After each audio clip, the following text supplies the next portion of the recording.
pajak pajak yang udah dipotong nih dari gaji atau yang kita bayarin gitu kan. Eee, untuk apa sih sebenarnya? Untuk apa sih? Untuk apa? Mhm. Untuk apa semua ini? Jadi Drama nih. Aduh, narasumbernya kok eee, begini ya?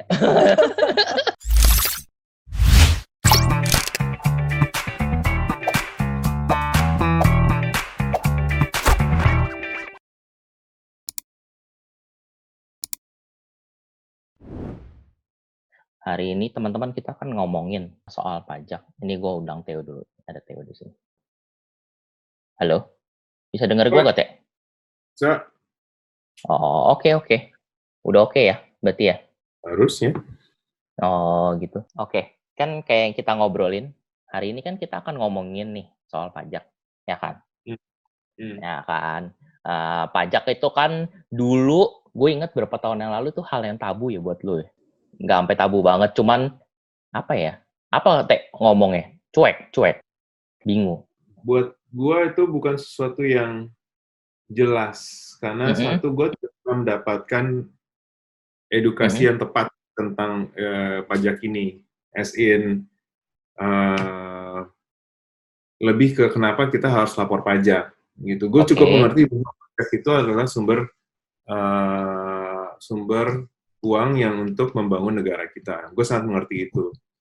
Yang waktu itu gue ngomong ke lu adalah, ya ngapain gue harus bikin lagi gitu, ya, melaporkannya gitu, sehingga berapa kali memang beberapa tahun gue sempat tidak melaporkan.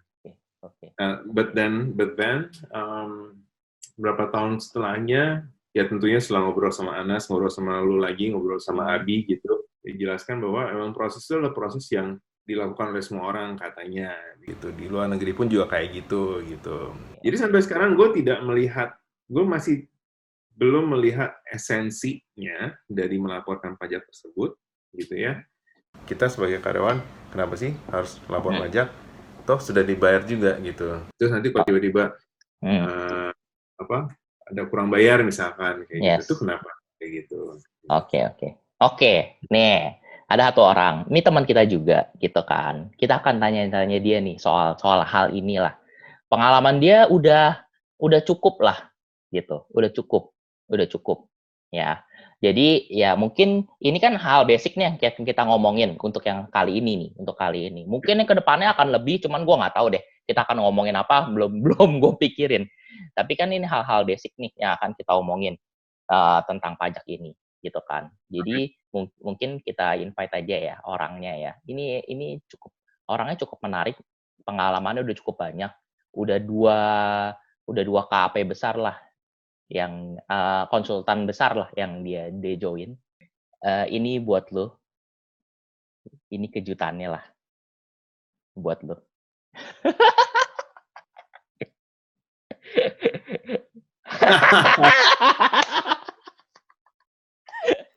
Ini ada perubahan cerita ya, ada Iya, ada perubahan perubahan ini. cerita.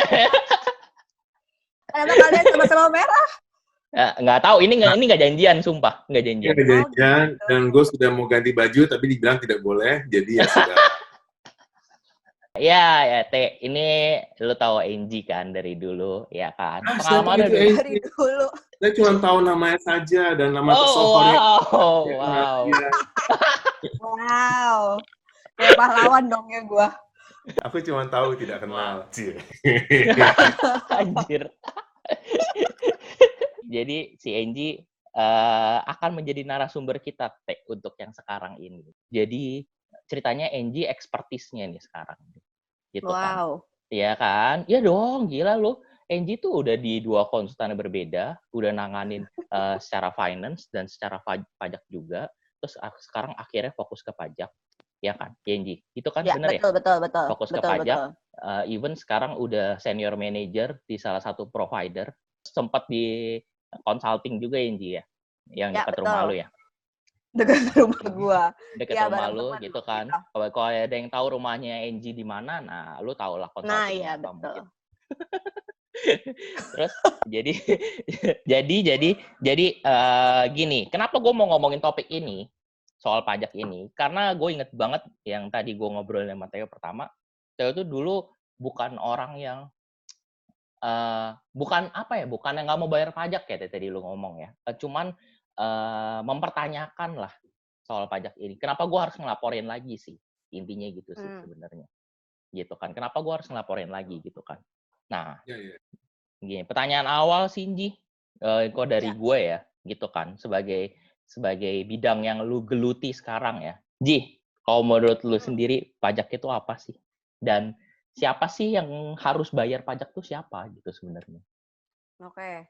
Pajak itu apa? Satu, pasti pajak itu, ya sebagian besar orang pasti nggak suka sih sama pajak, gue rasa. Apalagi pas bayarnya, gitu kan. Pasti nggak suka. Nah, tapi kalau secara teori itu sih, pajak itu, kenapa kita nggak suka nih sama pajaknya? Karena itu sebenarnya adalah suatu kontribusi yang wajib. Kontribusi wajib dari kita ke negara. Nah, kita mesti bayar tuh, karena secara undang-undang bilangnya itu tuh memaksa. Karena diatur di undang-undang, dia sifatnya memaksa. Jadi, walaupun lu nggak mau, suka nggak suka, harus dilakukan. Nah, terus orang-orang kadang bingungnya apalagi udah dipaksa, pokoknya harus mau nggak mau, tidak ada imbalan yang sifatnya langsung. Gitu. Jadi, lu bayar sesuatu yang lu nggak merasakan secara direct gitu manfaatnya. Nah, tapi kontribusi wajib ini pada akhirnya itu akan digunakan untuk balik lagi untuk rakyat, kemakmuran rakyat gitu secara teori si pajak itu. Nah, makanya yang bayar itu siapa aja? Yang bayar itu bisa kita ini alias orang pribadi gitu ya. Ataupun badan. Badan itu maksudnya adalah kayak badan hukum ya, kayak PT, CV, gitu-gitu, badan hukum. Jadi ada 2 sih ininya, yang mesti bayar, orang pribadi sama badan. Gitu. Oh, oke. Ya. Jadi kewajiban bayar kita ke negara lah kalau untuk pajak itu. Ya kan? Benar, kontribusi wajib lah ke negara. Oke. Teh, apa yang mau tanya, Teh? Gue kayak lagi ujian. Teo, kita lagi ini ya panel. Jadi kamu jelek sekali ini presentasinya ya. Tuh belakangnya itu kasur sebenarnya bukan itu. Oke. So far sih tidak ada pertanyaan, tapi gue mau menanggapi saja bahwa sebenarnya gue karena gue karyawan, gue tidak keberatan membayar pajak. Seperti layaknya kita baru THR juga kan. Terus baru ngecek pajak THR ya kan. Terus gue you know what I mean, right? Yang gede ya gitu kan.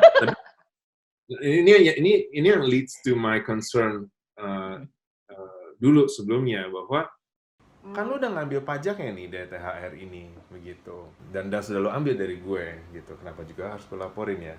Ya itu makanya itu pertanyaan gue yang gue selalu tanyakan ke Diki juga waktu itu dari awal juga, what for gitu. Lu sudah mengambilnya kok gitu. Dan tadi Angie kan juga bilang bahwa imbalannya tidak langsung, which is kita mungkin juga sulit ya, maksudnya pastinya kita sudah melihat hal-hal imbalan tersebut dan tidak terasa mungkin. Maybe MRT salah satunya, maybe Transjakarta salah duanya begitu ya, yang kita juga merasakan, oh ya Jakarta 10 tahun lalu dan sekarang berbeda gitu kan. We take it for granted maybe, itu masalah gitu. Cuman ya kembali lagi, waktu pertama kali gue bekerja dan gue bilang ke Diki what for, dan pajak ini ngeselin karena ada kasus itu tuh orang-orang di kantor pajak itu yang menggelapkan, terus mereka pergi ke luar negeri nonton tenis apa segala macam.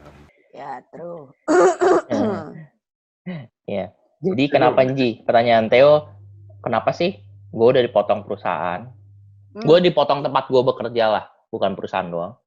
Tapi gue tetap harus ngelaporin gitu sendiri tiap tahunnya. Kenapa Ji? Oke.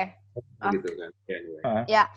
Jadi kalau kita ngomongin pajak penghasilan, memang benar nih kalau karyawan itu pasti udah dipotong sama perusahaan namanya PPh 21 gitu kan. Terus nanti kita dapat namanya bukti potong tuh di tiap akhir tahun, tapi biasanya keluarnya ya di awal-awal tahun berikutnya lah ya, kayak bulan Februari, Maret gitu keluar.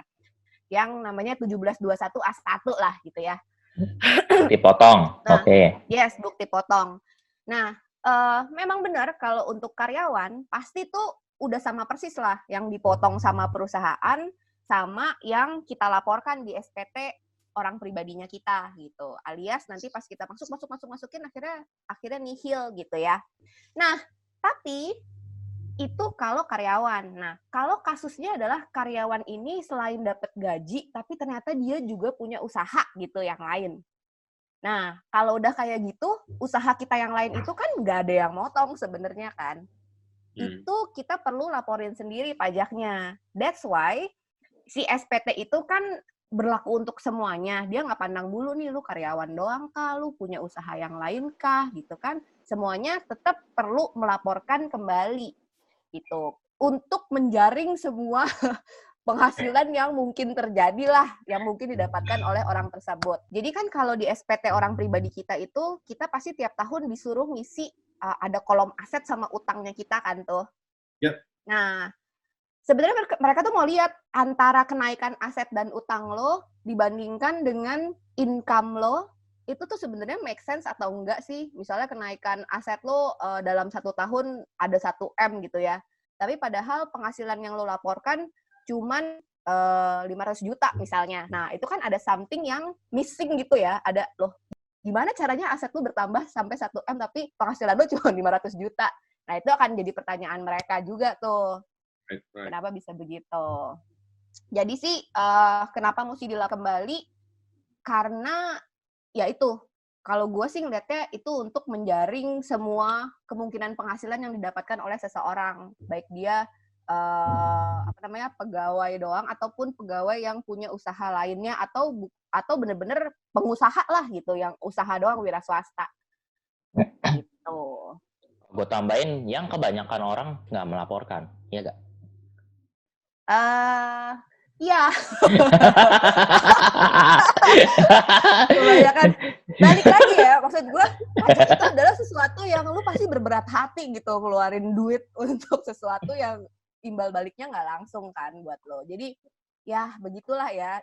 Makanya kalau gue lihat sih pemerintah juga bagus sih, makin kesini makin dipermudah sih sebenarnya untuk pembayaran pajak. Misalnya kita tahu ada PPh final tadinya 1% tuh sekarang turun lagi jadi 0,5% gitu kan untuk wira swasta yang omsetnya di bawah 4,8 miliar dalam 1 tahun. Nah makanya udah kecil nih pajaknya, masa iya nggak mau bayar juga gitu. Dan itu mudah, tinggal dari omset lu sebulan berapa, terus lu kaliin 0,5%-nya, terus udah bayar gitu. Jadi angkanya sih udah kecil banget sih kalau untuk wira swasta ya. Gitu. Oke, jadi ngomongin tadi kan lu udah sebutin nih, Nji. Pajaknya salah satunya lah yang itu kan untuk wira swasta itu kan. UMKM yes. 0,5% itu, ya kan? Yes. Jadi kalau dari lu sendiri, pajak apa aja sih yang sebenarnya wajib untuk dibayarkan gitu kan? Oke. Wajib dibayarkan terutama individu ya. Kita ngomongin individu ya. Pajak tuh macam-macam banget ya. Kita nggak ngomongin cuma pajak penghasilan gitu kan. Kita ngomongin ada juga yang misalnya sebagai orang pribadi, terus kita punya aset tertentu kayak PBB gitu ya. Kalau kita punya aset dalam bentuk tanah dan bangunan, itu kita bayar PBB. Terus misalnya kalau kita punya kendaraan, ya udah ada pajak kendaraan bermotornya juga. Kenapa sih ini ganti-ganti terus? Lumayan. Ada ya? Oh iya, ganti ya. Kayak raya nih. Fokus. Kok kebalik ya? Kok kebalik? Oke. Iya lanjut. Ya. Nah, jadi tadi PBB, terus ada pajak kendaraan bermotor. Terus yang kita kayaknya nggak sadar tapi kita bayar PPN misalnya. Setiap kali kita bayar ya. Di mana ada PPN-nya. Gitu. Kalau kita menghasilkan penghasilan tertentu ya kita mesti bayar pajaknya gitu. Jadi pajak macam-macam banget sih. Terus kalau yang kita nggak berasa lagi, misalnya kita makan di restoran, atau nonton, itu sebenarnya ada pajaknya juga gitu kan. Enaknya lah gitu. Oke. Tipe pajak bermacam-macam.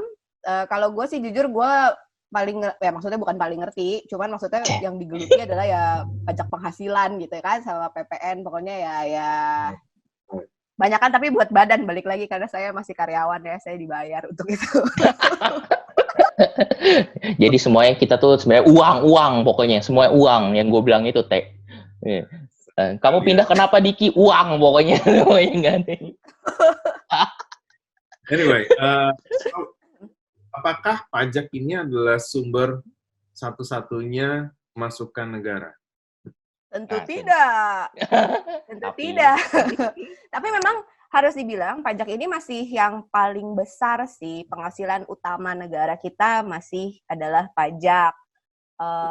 Kalau kayaknya gue baca kayak 2019 kemarin tuh kayak 1.300 something triliun ya, itu dari pajak gitu, pendapatan negara.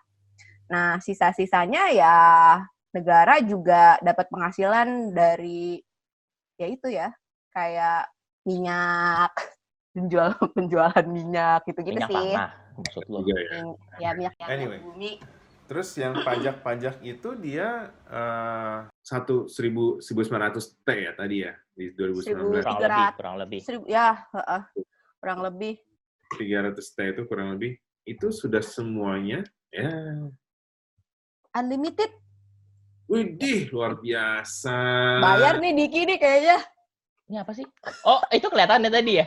Waduh. Bayar Diki kayaknya. Lanjut. Ya, pajak itu kemarin 2019 kita sudah mendapatkan 1.300 T gitu ya, kurang lebih ya. Itu sudah semuanya. Maksudnya, I mean, kayak potensi kita mendapatkan pendapatan negara di 2019 itu sebenarnya berapa sih? Terus 1.300 T itu berapa persen dari potensi tersebut sih? Gitu. Sungguh pun angka exactnya gue nggak tahu ya. Oke. Angka exactnya gue nggak tahu, cuman setahu gue potensinya memang mungkin masih sangat besar sih. Kebanyakan juga orang-orang mungkin belum membayarkan juga sih pajaknya, terutama kayak yang wira swasta ya. Kalau kita ngomongin apa namanya karyawan gitu kan, itu kan sebenarnya adalah tanggung jawab perusahaannya gitu untuk potong. Walaupun kita tahu juga banyak perusahaan yang ya kadang juga bukti potong sama gaji yang didapatkan sama karyawan tuh bisa beda angkanya gitu ya. Itu juga mungkin perusahaan ada pengembangan juga. Terus di sisi lain juga kayak ya wira swasta ini juga bisa bukan jadi pengemplangan sih, pajak. Mungkin diatur kali Enji, mungkin diatur bukan kali ya. Pengemplangan ya diatur lah. Jadi kayak misalnya tempat kerja gue yang lama banget itu ya, yang dulu yang lama ya, belum yang itu emang cukup mengatur sih. Jadi kayak awal-awal tahun tuh biasanya pajak yang dari gajinya itu lebih gede dibanding akhir-akhir tahun gitu loh maksudnya. Jadi kayak diatur, misalnya lu harusnya kena pajak nih tiap bulan 2 juta misalnya gitu kan. Dia gedein nih 3 juta nih di awal-awal gitu. Lebih dari seharusnya yang hitungan normal lu. Nanti dia ngelihat nih supaya nggak jadi kurang bayar seperti apa sih, kayak gitulah secara teknisnya. Jadi dia lihat case by case sampai akhir tahun gitu sih.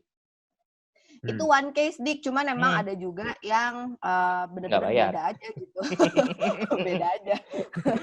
Itu kan mungkin Theo di tempat lo itu yang di itu coba tolong dicek apakah dia bayar.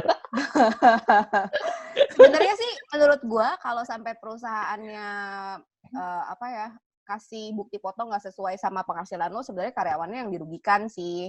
Kayak misalnya lo jadi bingung nih, misalnya lu tipe yang nabung banget gitu anaknya, jadi pengeluaran lu 1 tahun tuh pokoknya kecil lah. Nah, aset lu kan bertambah banyak nih, tapi bukti potong lu dikasih tahu penghasilan lu tuh sebenarnya gaji lu yang sudah dipajak itu cuma kecil. Nah, itu kan lu jadi bingung kan, aset lu nambahnya banyak tapi lu ngelaporin penghasilan cuma segini gitu, jadinya nggak make sense.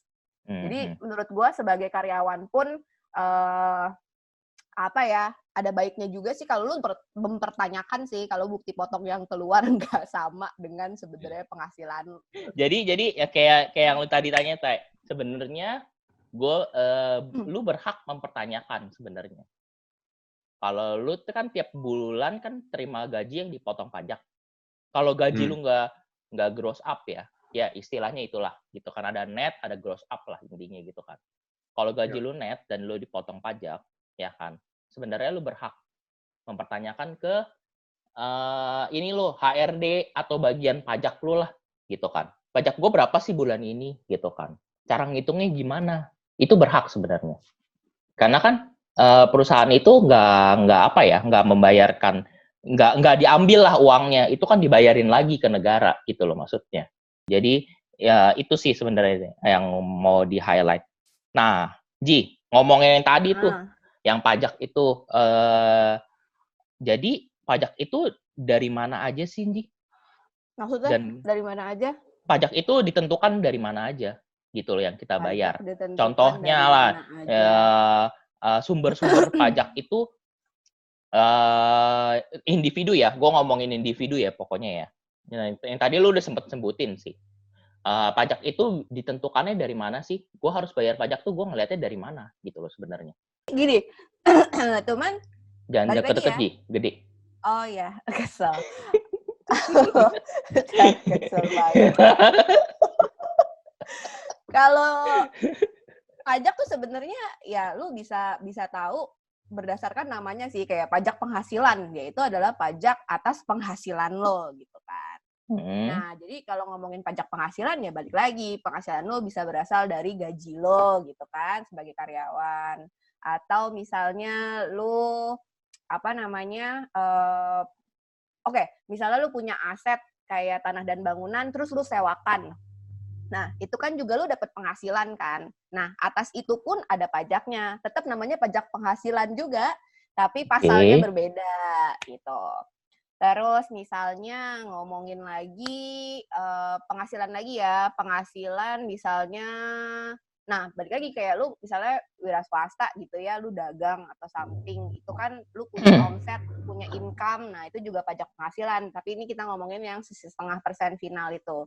Terus kita bisa ngomongin juga misalnya kayak gua dulu kan sempat jadi konsultan pajak, terus misalnya gue ada freelance juga gitu. Nah, itu kan gue sebagai individu punya penghasilan tambahan di luar gaji gue sebagai karyawan gitu kan. Nah, atas itu pun gue mesti laporin di SPTOP-nya gue. Boleh bertanya, Ji? Maksudnya kenapa?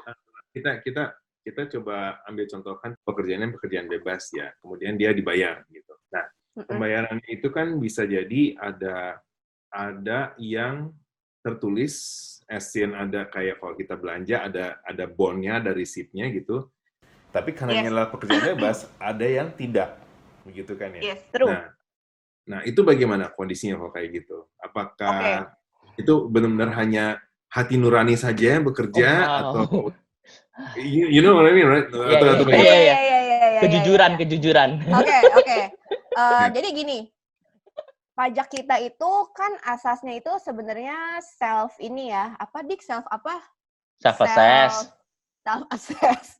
Masya Allah. Aduh. Jadi Anda konsultan pajak atau bukan?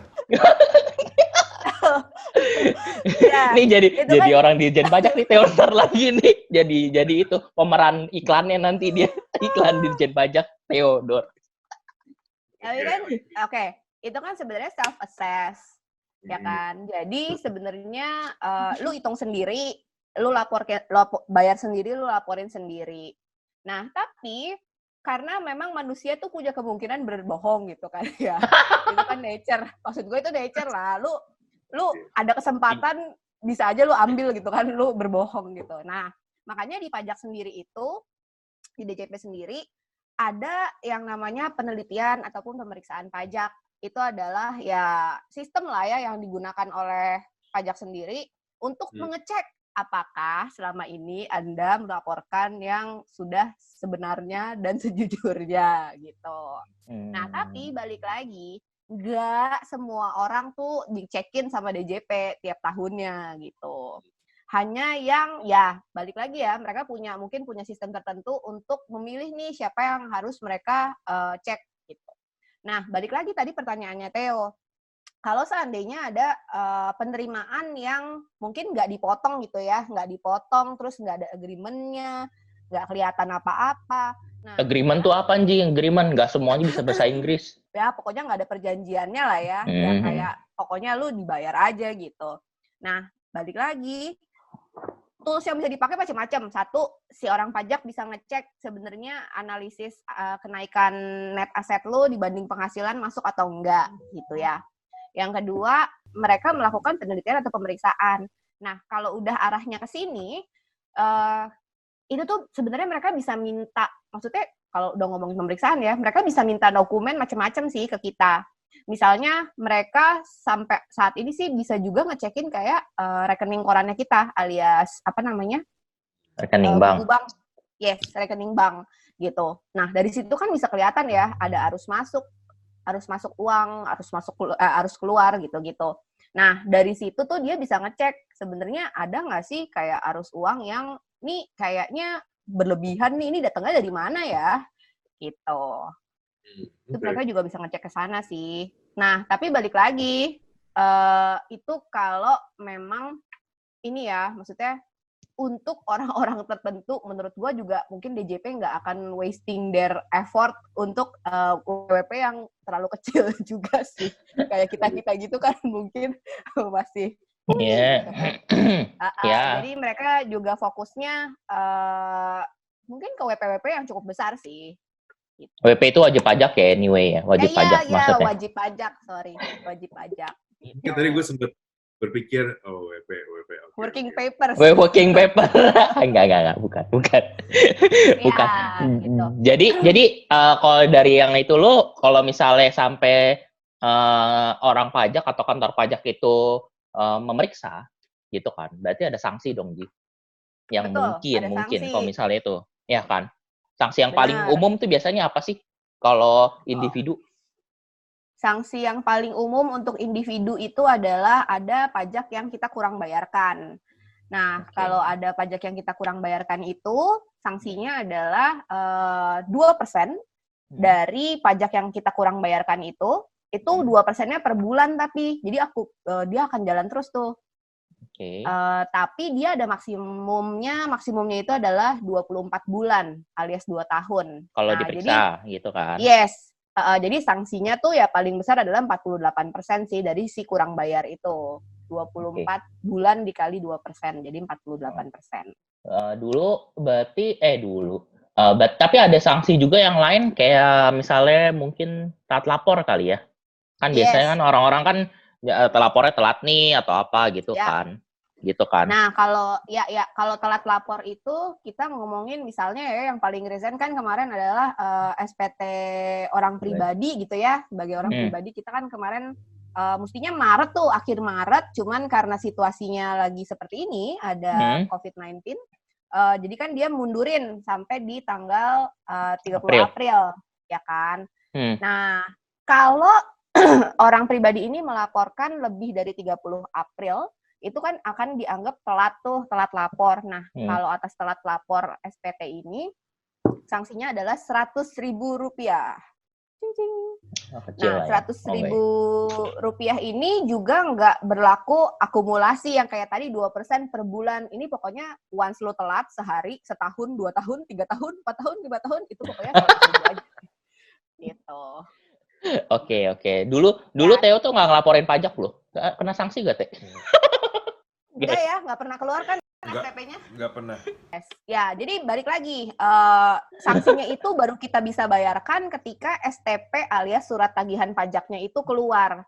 Jadi kalau dari DJP sendiri ternyata tidak menemukan juga keterlambatan kita, ya mereka juga nggak akan aware gitu, nggak akan keluarin STP. Iya. Gue sangka dan gue asumsikan sih, karena sempat berapa tahun ya Dik ya? Setahun atau 2 tahun gitu gue nggak lapor pajak gitu. Itu tahun berapa tapi ya, Teh? Maksud gue mungkin itu udah agak dulu-dulu ya? Waktu awal-awal kerja, yang dulu gajinya masih ya segitulah. Tapi maksud gue untuk sekarang itu kan sebenarnya secara sistem DJP juga itu kan berkembang ya. Menurut gue perkembangannya juga cukup bagus. Kayak misalnya sekarang kita bisa submit secara online. Yang dulu gue inget banget awal-awal kerja gue mesti ya print terus nanti masuk nulis-nulis terus udah gitu mesti cari buat drop si SPT itu. Kadang-kadang dibuka di mall-mall gitu-gitu kan. Dulu sekarang itu kenapa dia malas? Itu ya? kenapa dia malas, Ji? Itu kenapa anak ini malas, tau gak lu? Gue udah dipotong tiap bulan, dia selalu ngomong begitu. Itu serah, laporinnya ya, sendiri. Memang, dia bilang gitu dulu. Memang agak bikin males ya. Cuman kita juga dipermudah gitu kan. Bisa lewat DJP online untuk laporin. Kita bisa duduk manis di rumah, terus isi-isi, terus kita laporin gitu. Dan dengan begitu pun sebenarnya mereka sekarang udah punya sistem yang semuanya otomatis gitu kan. Kalau dulu kan mungkin manual tuh, mereka mesti ngerekap lagi ya. Kalau sekarang semuanya udah nge-link. Kalau lu telat lapornya, ya akan lebih mudah ketahuan gitu. Akan lebih mudah teridentifikasi. Itu gue rasakan juga kok, Ji. Maksudnya, gue akhirnya kan mengisi lapor pajak ini. Jadi sebelum kita ada e-filing. Filing tuh perasaan pakai perasaan emang. Filenya maksudnya L2 jadi mengisi gitu. Oke. Ini Jawa dikit kan. Anyway. Gue sudah lapor pajak dari sebelum e-filing sudah ada. Nah itu juga gue rasakan sebenarnya juga ya nggak terlalu susah juga ya, atau apa ya, gue lupa deh. Pokoknya lapor pajaknya bagaimana gue lupa, cuman ada teman di kantor yang memang tugasnya di perpajakan dan dia membantu dengan sangat baik gitu. Terus saya itu ada e-filing kan, yang cuma tinggal klik selesai. Sudah, ya sudah. Okay. Itu memang sangat membantu sih. Pada saat awal-awal bekerja juga itu yang gue rasakan. Kenapa gue tidak mau repot-repot, karena menurut gue balik lagi ke pertanyaan yang tadi itu, plus yang dilakukan oleh Angie tadi kan, mesti ngeprint, mesti apa, mesti drop di mana segala macam. Terus gue untuk apa ya, untuk sesuatu yang ya mungkin waktu itu belum ada pengertian yang cukup baik sih bagi gue ya, pajak itu bagaimana. Jadi ya hopefully sekarang sudah lebih baik sih. Jadi lanjut Angie. Lanjut. Kalau dari kita udah dipotong pajak, kita di itu. Nah, gue mau ngomongin nih, kita kelupaan nih tadi. NPWP. Wajib gak semua orang punya NPWP? Gitu maksud gue. Dan apakah ada kegunaan lain nih ini NPWP selain untuk identitas kita di kantor pajak itu? Oke. NPWP itu dimiliki, balik lagi ya, bisa orang pribadi ataupun badan itu punya NPWP. Nah, cuman kapan sih kita perlu punya NPWP? Apakah semua orang perlu punya NPWP? Jawabannya adalah nggak semua orang perlu punya NPWP gitu. Seseorang perlu punya NPWP jika penghasilannya itu memang sudah mencapai PTKP, alias 4,5 juta per bulan atau 54 juta dalam 1 tahun.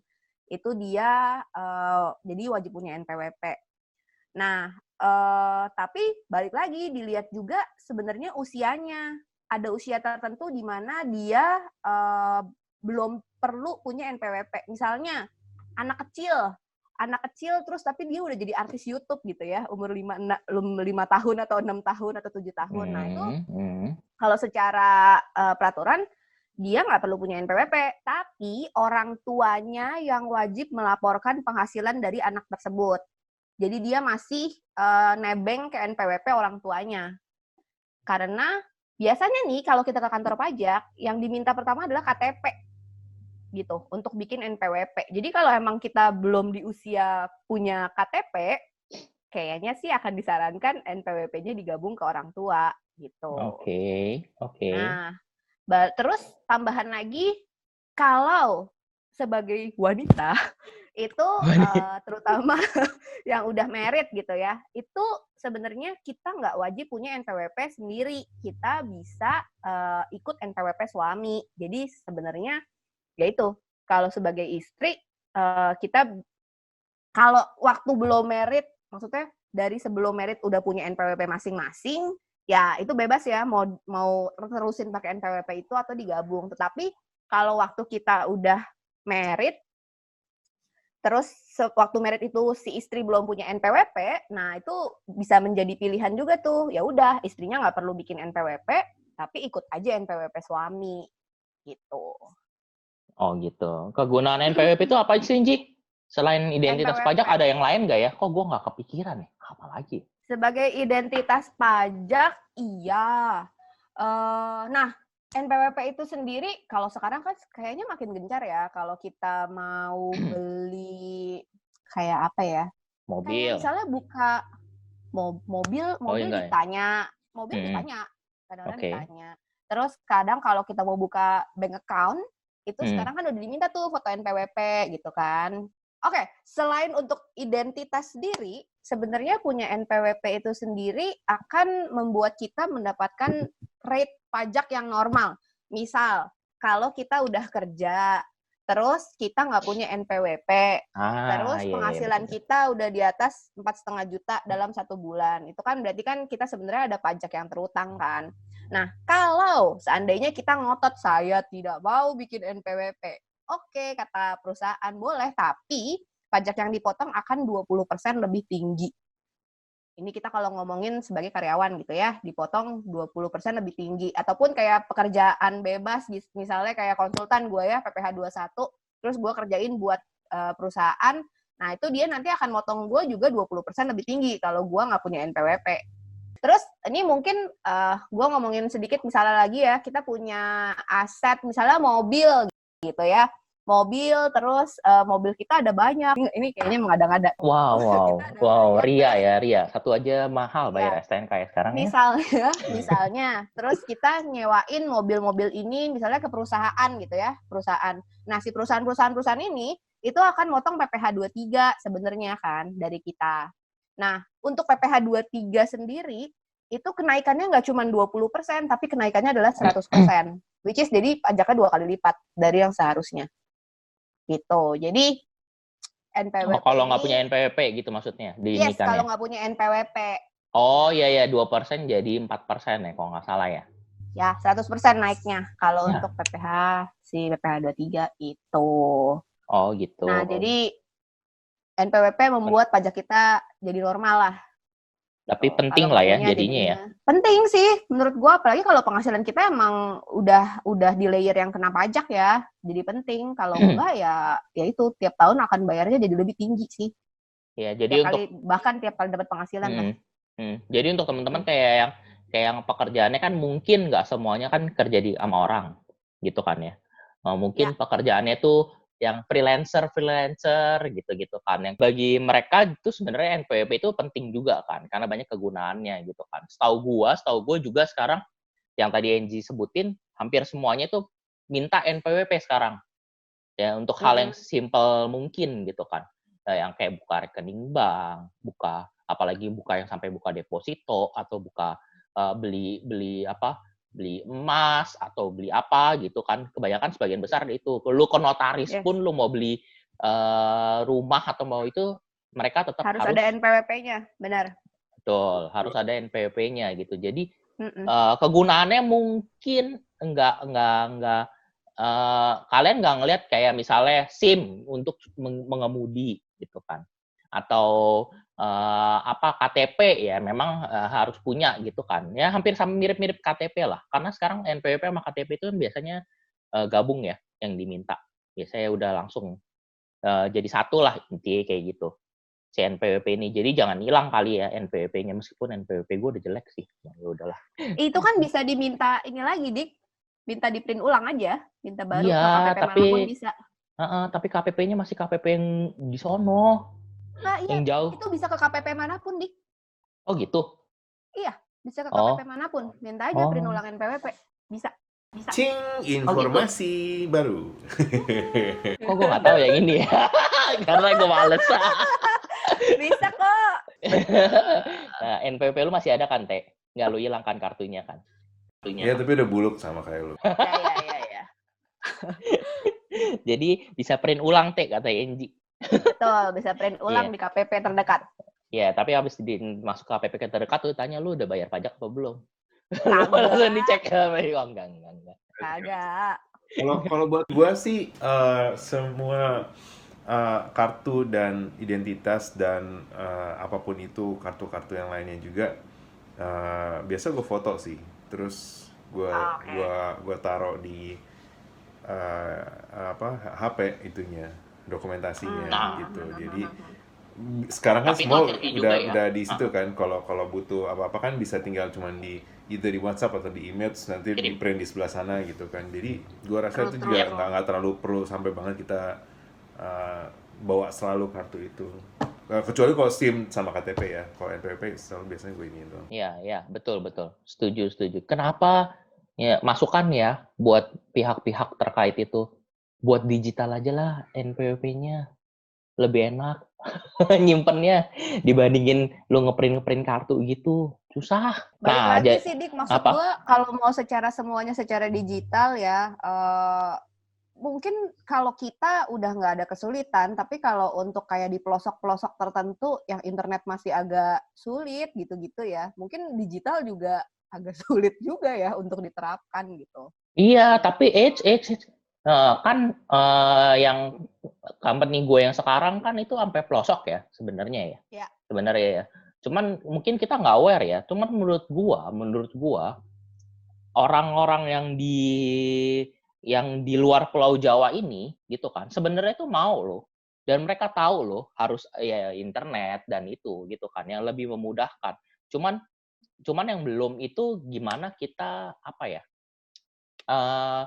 penjelasannya ke mereka, intinya penjelasannya ke mereka tuh kurang. Dan mereka sebenarnya kalau terakhir berapa kali gue berkunjung ke sana gitu kan, keluar Pulau Jawa itu, menurut gue mereka mau belajar gitu kan, dan mereka menerima gitu loh, maksudnya, oh sekarang tuh udah begini toh, sekarang tuh gue harus begini gitu kan, sekarang gue harus, contohnya gue lapor pajak pakai e-filing tadi gitu kan, iya mereka nerima, cuman memang resources dari pemerintah itu yang itu kan belum semuanya nyampe lah ke daerah sana gitu kan, ke pelosok itu gitu kan, untuk mengedukasi mereka sebenarnya gitu kan.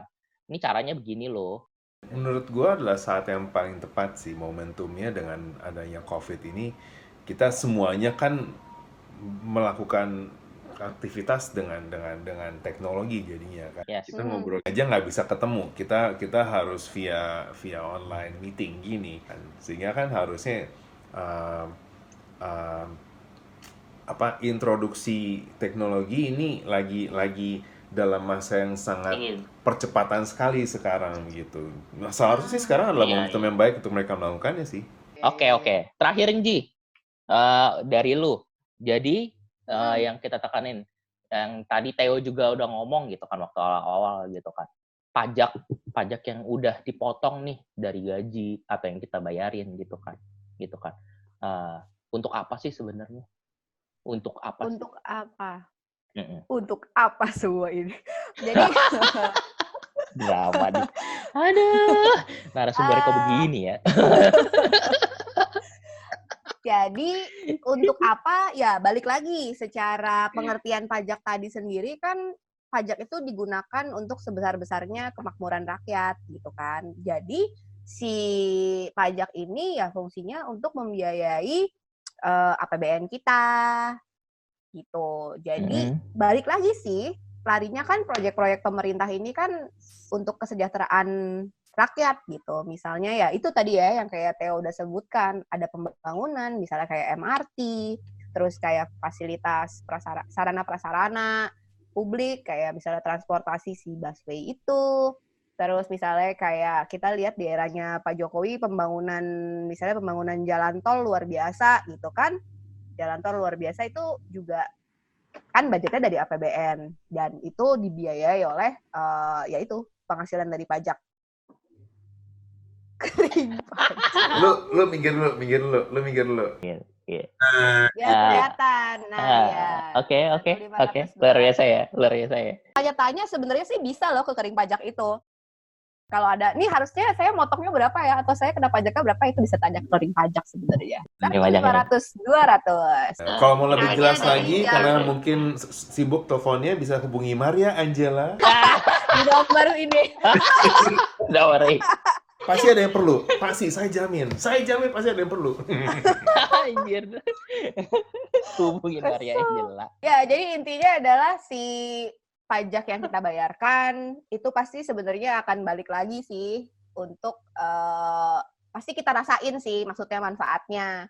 Cuman balik lagi itu tidak langsung, tetapi kalau di eranya, terus gue kayak partai politik di eranya Pak Jokowi, ini gue ngerasa ya perkembangannya berasa. Jadi buat gue untuk bayar pajak itu nggak terlalu berat lagi sih sekarang. Terus karena ngurusin pajak juga, sering ke kantor pajak juga, terus gue melihat kinerja orang-orang pajak sekarang, buat gue mereka tuh progresnya banyak banget.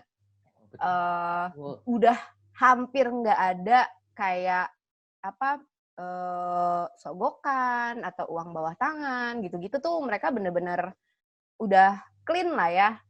Hampir 100% clean gitu sekarang. Jadi untuk kita sebagai warga negara yang baik, bayar pajak juga rasanya nggak terlalu berat lagi gitu. Kalau dulu kan mikir nih habis bayar pajak nih kemana ya uangnya ya, buat apa ya. Cuman karena kita tahu sekarang uang kita ada di tangan yang baik lah ya, tangan yang baik, terus dikelola dengan baik, jadi rasanya tuh ya nggak terlalu berat lagi sih, nggak kayak dulu. Oh iya. Pertanyaan. Apakah ada transparansi? Transparansi nih maksudnya kayak apa nih? Transparansi sampai sejauh apa nih? Transparansi.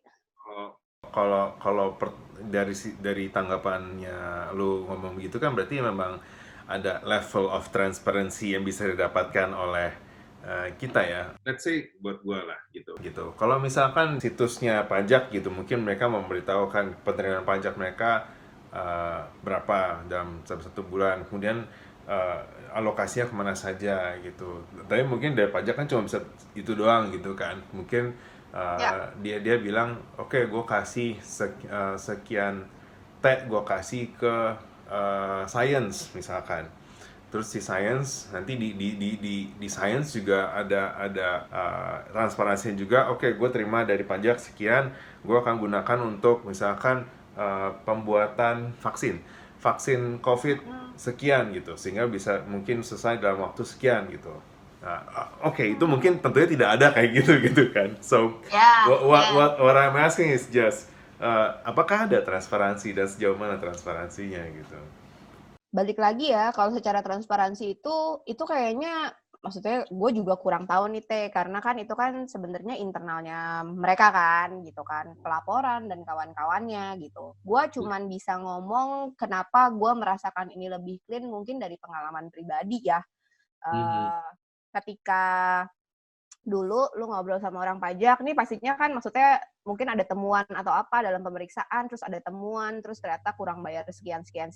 Mungkin kalau dulu itu akan maksudnya merupakan hal yang cukup lumrah ketika, Pak, tolonglah Pak gitu, di drop koreksinya, tapi dengan uang sebesar sekian gitu, dan itu mungkin masuk kantong pribadi gitu ya. Nah, cuman kalau sekarang tuh gue bener-bener udah gak pernah menemukan lagi gitu praktek-praktek seperti itu ya. Ketika kita ngurusin pemeriksaan, ngurusin di level apalah gitu, itu nggak pernah gue temukan lagi sih.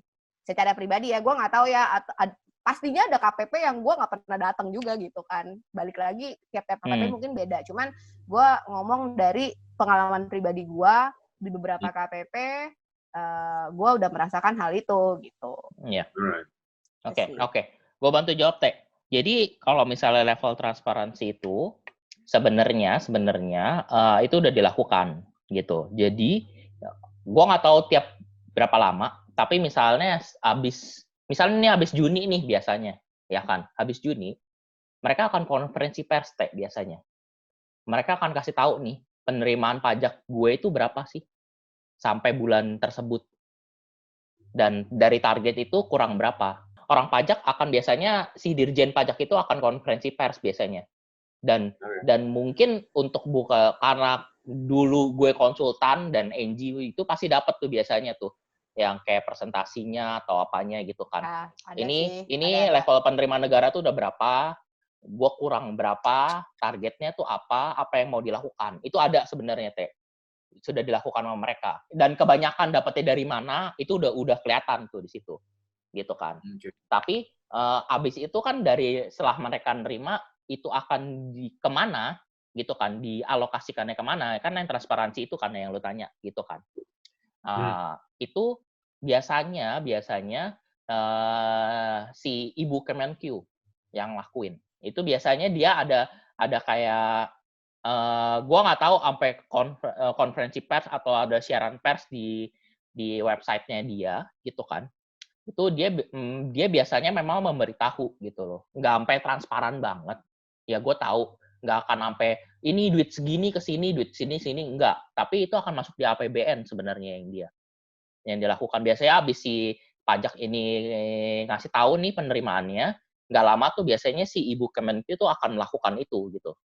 Akan ngasih tahu nih, karena penerimaan pajaknya cuma segini gitu kan, gue rombak lagi nih APBN-nya gitu kan, gue rombak lagi nih mana sih bagian-bagian yang butuh untuk dibantu, mana sih bagian-bagian yang kelebihan, mana sih bagian-bagian yang perlu di-cut gitu kan. Transparansi yang NG bilang itu, yang NG bilang orang pajak itu banyak berubah, ya gue juga ngerasain sih sebenarnya. Banyak berubah tuh jauh berubah karena mereka sekarang bekerja sangat keras, lebih keras karena memang didorong sama ya lagi-lagi atasan atau pemimpin itu yang mempengaruhi gitu kan. Atasannya mereka tuh si ibu itu tuh sekarang benar-benar menurut gue benar-benar keras lah mendidik mereka sekarang itu gitu kan, karena basicnya dia kan sebenarnya bukan dari Indonesia gitu kan, dia udah pernah jadi pimpinan lembaga tertinggi dunia gitu kan, lembaga tinggi dunia, dan itu yang dia bawa tuh sekarang ke kementeriannya dia. Dan di kementeriannya dia itu dari teman-teman gue yang di kementeriannya dia, dari orang-orang pajak itu benar-benar kayak apa ya, kalau lu mau ngomong ada KPI-nya, ada. Kalau misalnya mereka nggak mencapai, di-cut langsung. Misalnya allowance atau apanya gitu kan dari KPI itu. Insentif gitu kan. Sih yang gue tahu di-cut sih. Iya, insentifnya di-cut sama dia. Targetnya berapa itu katanya mungkin ya hampir tiap minggu diingetin terus. Target penerimaan nih satu kantor pajak tuh berapa sih? Itu tiap minggu katanya diingetin terus ke sampai level paling bawah. Gitu. Jadi maksudnya gue lebih baik gitu kan. Cuman memang nggak bisa memungkiri, mungkin ada yang ya orang-orang itu nggak selalu lurus lah, nggak semua orang lurus gitu kan. Jadi pasti ada lah yang masih berusaha lah untuk kepentingan pribadi. Cuman jumlahnya udah sangat minim lah.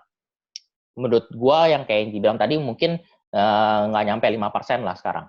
Terus yang membuat lebih ini lagi, mungkin edukasi ke mereka udah banyak sekarang. Edukasi yang orang pajaknya ya. Jadi mereka bisa mengetahui basisnya sendiri itu udah banyak. Terus yang kedua juga anak muda sih, ya kan. Kemarin sempat ada penerimaan banyak tuh di orang pajak tuh anak-anak muda gitu loh. Yang nggak yang baru lulus sih. Jadi ada penerimaan yang kayak orang-orang yang dari profesional juga, yang baru lulus juga. Tapi jadi mereka mengganti lah regenerasinya bener-bener besar-besaran kemarin sempat gitu kan. Jadi sekarang tuh kayak yang frontlinernya, terus habis itu orang-orang yang ketemu itu nggak akan sampai yang orang-orang tua banget, nggak. Sekarang seperti itu sih. Oke, thanks. Tapi mungkin kalau boleh gue tanggapi ya, sebagai orang awam dan mungkin sebagai seorang yang bekerja di sebuah perusahaan begitu, yang dilakukan oleh Menkeu kita sekarang dan to be specific itu untuk di bagian perpajakan kita seperti yang lu tadi bilang ya, sudah ada targetnya, sudah ada insentifnya, sudah ada hukumannya lah tanda kutip kalau lu tidak mencapai target gitu kan ya. Itu adalah sesuatu hal yang baik kalau menurut gua. dalam sisi negara, di mana negara bisa mendapatkan devisa pendapatannya gitu dari dari pajak ini gitu, apapun itulah. Berarti kan kalau gue melihat dari sisi perusahaan gitu ya, itu kayak tim collection atau tim salesnya lah gitu. Jadi yang memang harus digenjot, dikasih insentif. Kalau dapat duit dari sekian banyak orang ini, dari customer lu ini gitu, lu dapat insentif gitu. Sehingga bisa dijamin negara mendapatkan pemasukan yang semestinya gitu. Itu adalah suatu hal yang baik dari sisi gue melihatnya. Sehingga ya harapannya si negara ini bisa mendapatkan uang-uang yang dibutuhkan untuk kepentingan masyarakatnya, kan gitu kan ya, untuk kesehatan, untuk infrastruktur, untuk yang tadi kita bicarakan tuh jalan tol, segala macam gitu. I'm not saying gue meragukan pemerintahan sekarang. I'm not saying that. I'm just saying yang kita percaya mereka sudah melakukan baik itu satu hal, itu penting, dan gue mendukung itu juga. Tapi untuk gue mengetahui uang itu kemana saja, itu satu hal juga kalau boleh gitu. Tapi di satu sisi kita juga mungkin perlu pengen tahu aja gitu. Apakah itu sudah ada di APBN atau apa gitu, sudah ada bagian-bagiannya gitu. Kayak misalkan mungkin teman-teman kita yang kembali kerja di bidang seni gitu, mereka melihat iya kan itu nggak ada tuh anggarannya untuk menopang seni kita. Mungkin dari sisi situ mereka melihatnya, atau dari sisi itu teman-teman yang bekerja di bidang kesehatan, mereka juga mungkin masih mempertanyakan, oh ya sayangnya bidang kesehatan itu belum ada uang yang cukup nih gitu. Jadi memang sekarang memang digencarinnya tuh di, let's say sebelum COVID ya, di infrastruktur gitu. Ya udah, it's okay. Kan itu juga sebenarnya juga suatu strategi dari yang bapak tertinggi kita itu kan, begitu. Emang kebutuhannya apa nih gitu. Ya gitu. Cuma pengen tahu aja sih transparansinya apa. Oke. Kalau dari Theo mungkin transparansi. Itu cuma tanggapan doang, tidak perlu di ini lagi kok. Apa baru mau ngomong Pak, nanti saya research dulu ya Pak. Banyak konsultan. Nanti saya research dulu ya Pak. Saya juga kurang tahu. Ya. Maksudnya Theo bukan itu kali. Mungkin kalau dari kita, gua sama Angie mungkin slightly, meskipun nggak sampai jelas, tapi udah dapet informasi gitu kali. Tapi memang mungkin informasinya nggak nyampe apa ya? Nggak nyampe yang ke bawah kali ya. Meskipun nggak detail, tapi seenggaknya hampir semua orang harusnya terima hal tersebut gitu loh. Sehingga kalau gue tangkap ya dari omongan lo, sehingga orang tuh rela untuk bayar pajak karena gue juga tahu pajak gue tuh buat apa. Ownership, buy-in-nya apa gitu. Yes. Jadi sampai sekarang mungkin ada beberapa orang yang mikir ngapain sih gue bayar pajak gitu, atau mungkin yang nggak usah lah, gue mendingan gue kurangin laporan pajak gue bayar sekian aja gitu. Jadi untuk misalnya teman-teman yang nonton atau apa, nanti kalau emang mau nanya ya mungkin bisa komen atau apa gitu kan, atau kontak masing-masing. Tanya Theo juga nggak apa-apa, Theo udah ahli kok sekarang soal pajak gitu kan. I will take your job, Angie. Theo itu orang yang sangat hati-hati loh, Ji. Dia tuh lompat-lompat tuh. Lu tahu kan jurusannya di apa, tuh sekarang dia jadi apa gitu kan. Yang dia nggak pelajarin sama sekali kan dulu waktu di jurusannya itu gitu kan. Terus dia belajar sendiri, terus sekarang tiba-tiba bisa jadi. Nah gitu kan. Apa mau cerita Teh? Oh nggak usah. Tapi Teh, menurut gue ini adalah lahan basah Teh, menurut gue. Yang penting ngomongnya meyakinkan. Yang penting ngomongnya meyakinkan.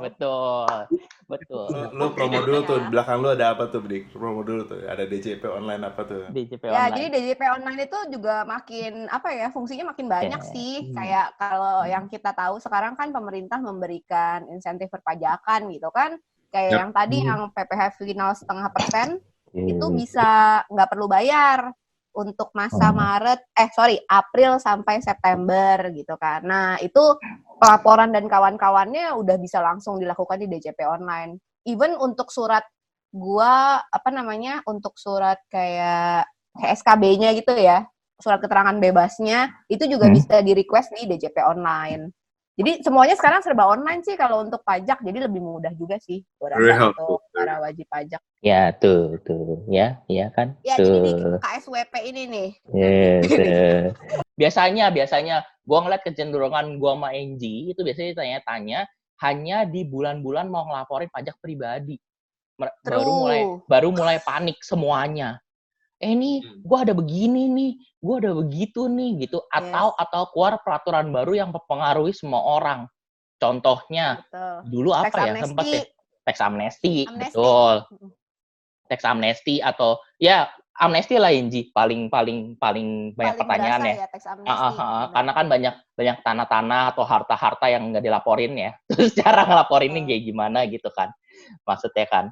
Nah itu, jadi maksudnya gue itu sekarang, kok mau nanya tanya sekarang, jangan nanti waktu lu udah mau ngelaporin, lu udah deadline itu biasanya Maret ya kita ngelaporin kan.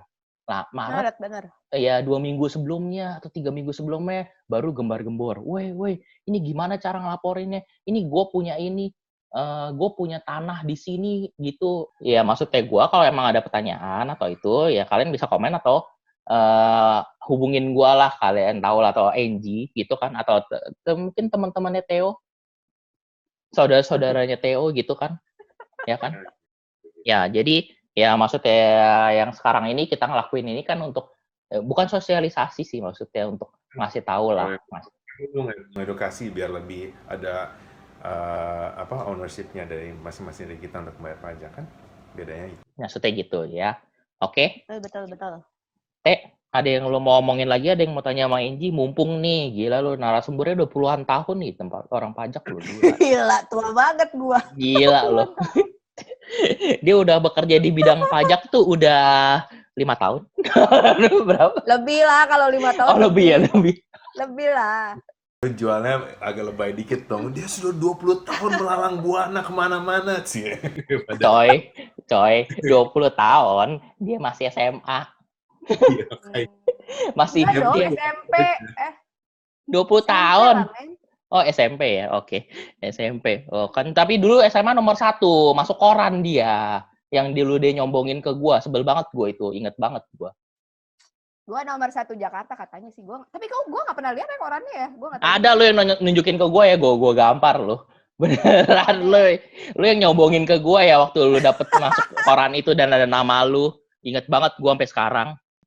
Ya begitulah. Itu gemilang masa muda. Gemilang masa muda.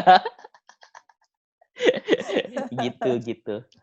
Ya paling kalau dari gue udah ya teman-teman ya. Itu aja sih untuk yang sekarang. Ya kan. Ini kan masih awal kan. Mungkin nanti kalau ada banyak yang nanya, banyak yang pengen itu, kita akan ketemu lagi dan kita jawab pertanyaan-pertanyaan yang lain lah gitu maksud gue. Kan mungkin banyak yang pertanyaan kan, ini kan bebas saya pertanyaan, cuman gue lebih fokus ke individu sih sebenarnya, karena kalau perusahaan ya berbayar tetap aja ya gitu kan. Kalau perusahaan kan banyak konsultan lah yang bisa mereka pakai gitu kan, cuman kalau maksud gue untuk individu hubungi nomor saya. Nggak ada. Gue nggak masukin kepentingan pribadi ya nih anak kayak lama-lama ya. Aduh. Sampai ketawa ini. Oke. Ya udah. Oke.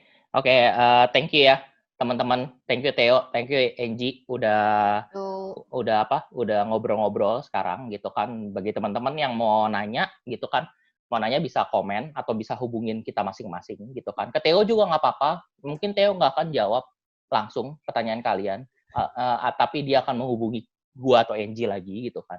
Ya, nanti pertanyaan-pertanyaan kalian akan kita bahas di yang selanjutnya gitu kan.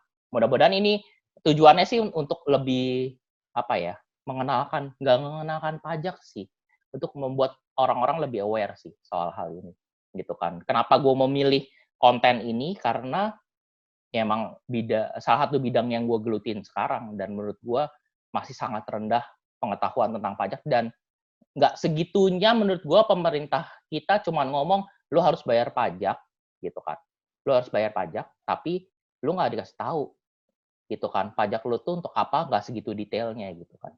Makanya menurut gue cukup perlu sih gue bikin ini untuk salah satu terlepas mungkin ada ikatan konsultan atau apalah yang selalu berusaha mengedukasi gitu kan, tapi gue tidak mau membawa itu karena terlalu komersil menurut gue ikatan konsultan itu gitu kan. Jadi menurut gue mudah-mudahan bergunalah apa yang kita obrolin. Oke?